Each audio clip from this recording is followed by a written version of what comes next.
আসসালামু আলাইকুম। বোর্ডে যে সূচকের অঙ্কটি লিখে রেখেছি, এই অঙ্কটি সম্প্রতি অনুষ্ঠিত 46তম বিসিএস এর লিখিত পরীক্ষায় গাণিতিক যুক্তি অংশে দিয়েছিল। তো 2 এর খ নম্বরে বলা আছে, যদি a to the power 1 by x equal b to the power 1 by y equal c to the power 1 by z এবং a b c ইকুয়াল 1 হয়, তবে প্রমাণ করুন যে x plus y plus z equal 0। এই অঙ্কটা করার জন্য আমাদের এখানে যে তিনটা সমানুপাতিক রাশি আছে, এই রাশি তিনটার পরিবর্তে আমরা একটা নতুন চলক ধরে নেব। তাহলে সমাধান ধরি a to the power 1 by x equal b to the power 1 by y equal c to the power 1 by z equal p ধরে নেই। p এর পরিবর্তে অন্য কোনো চলকও ধরে নেওয়া যাবে, সমস্যা নেই।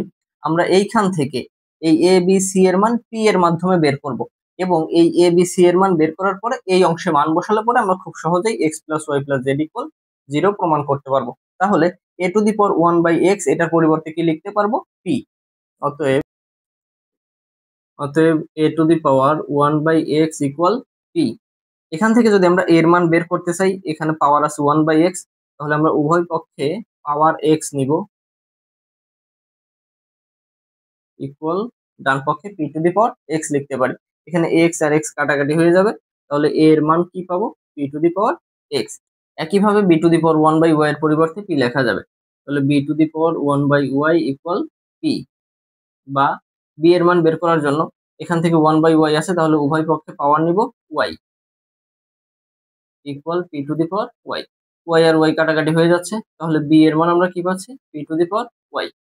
আবার c to the power 1 by z, এটার পরিবর্তেও p লেখা যায়, তাহলে c to the power 1 by z equal p লিখতে পারি। c এর মান বের করতে গেলে উভয় পক্ষে পাওয়ার নেব z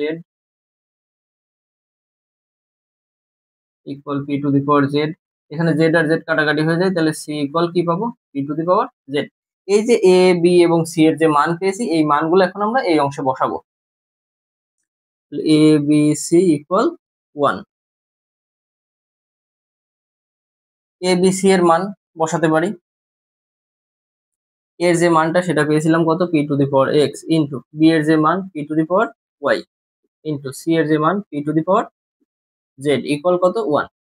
যদি একই ভিত্তিযুক্ত রাশি গুণ আকারে থাকে, তাহলে সূচকের সূত্র অনুসারে পাওয়ার গুলো আমরা যোগ করে লিখতে পারি। তাহলে p to the power x plus y plus z equal, এই পাশে যেহেতু ভিত্তি p আছে, তাহলে আমরা ডান পক্ষে 1 এর পরিবর্তে p টু দি পাওয়ার 0 লিখতে পারি। উভয় পক্ষ থেকে ভিত্তি যদি আমাদের সেম হয়, তাহলে x plus y plus z equal আমরা কি লিখতে পারবো? 0।